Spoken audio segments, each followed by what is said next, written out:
শুভ সন্ধ্যা বন্ধুরা, আশা করি সবাই খুব ভালো আছেন আর আমিও ভালো আছি। আচ্ছা, আপনারা কি তারকেশ্বরের শ্রাবণী মেলা দেখতে চান?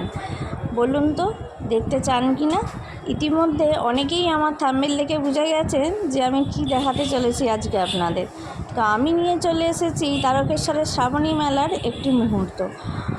তো দেখুন, অনেকেই আছেন যারা শ্রাবণ মাসে তারকেশ্বর বাবার মাথায় জল ঢালার জন্য আসছেন বা শ্রাবণী মেলা দেখার জন্য আসছেন। তাদের তো দেখা হয়েই গেছে, আর এমন কেউ কেউ আছেন যারা কিন্তু এখনও পর্যন্ত শ্রাবণী মেলা দেখেননি বা অন্য বছর এসেছেন, এবছর হয়তো আসতে পারেননি। তো তাদের জন্যই মূলত এই ভিডিওটা। তা আপনারা স্কিপ করে যাবেন না, পুরোটা অবশ্যই দেখবেন যে আমি আপনাদের শ্রাবণী মেলাটা ঘুরে দেখাচ্ছি। মানে শ্রাবণী মেলাটা আমাদের তারকেশ্বরে অল্প একটু জায়গা জুড়ে হয় না, বিস্তর জায়গা জুড়ে হয়। তো সবটা হয়তো আমার পক্ষে দেখানো সম্ভব হবে না। তো আমি যতটুকু সম্ভব আপনাদের দেখাচ্ছি। তো দেখাতে দেখাতে আমি বাবার মন্দিরের ভিতর দিকেও প্রবেশ করব, ঠিক আছে? তো দেখুন, শ্রাবণ মাস মানেই আবেগের মাস, ভক্তি বিশ্বাস, মানে বাবার প্রতি মানুষের যে অগাধ ভক্তি আর বিশ্বাস, তা এই ভিডিও দেখলেই আপনারা বুঝতে পারবেন যে প্রতি বছর মানে লক্ষ লক্ষ দর্শনার্থী আসেন তারকেশ্বর বাবার মন্দিরে। তো এবছর তো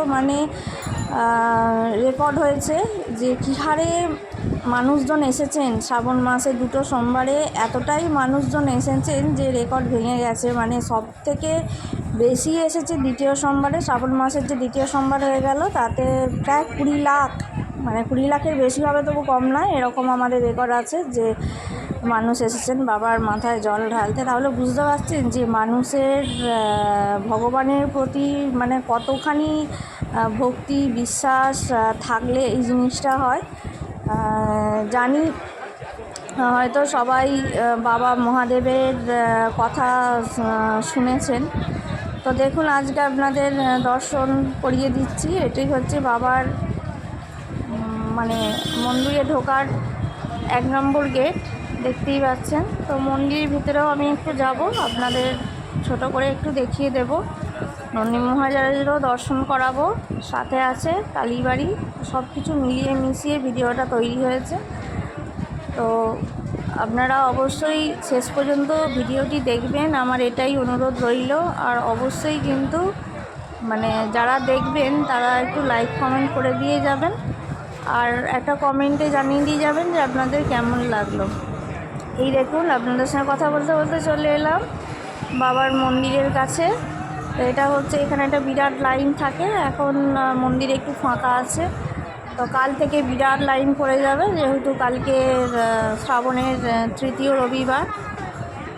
এটা বাবার মন্দিরের ঢোকার যে লাইনটা, এইখানেই লাইনটা থাকে আর কি। যারা বাবার মাথায় জল ঢালতে আসেন, এখান থেকে বিরাট লাইন পড়ে বাবার গর্ভগৃহে যাওয়ার। তো এখন গর্ভগৃহ যেহেতু বন্ধ আছে, চোঙার মাধ্যমেই জল ঢালা হচ্ছে, কিন্তু লাইনটা ওই দিকেই থাকে, ওইখানেই হয়।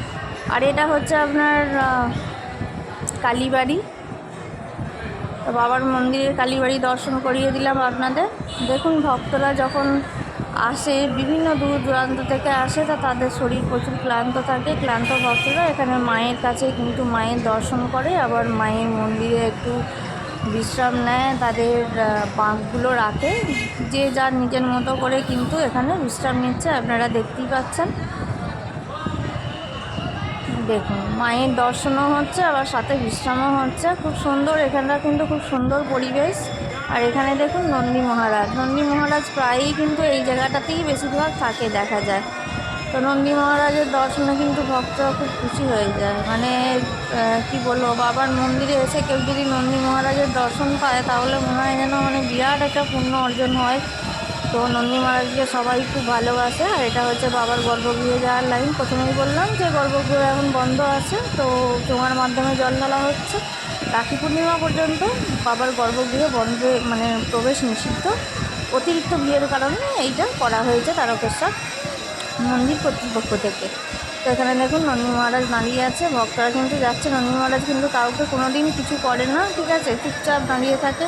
মানে যার ভালো লাগে মাথায় গায়ে হাত বুলিয়ে দিয়ে যাচ্ছে, তাতেও কিন্তু নন্দী মহারাজ কিছু বলে না, রাগ করে না বা কিছু করে না।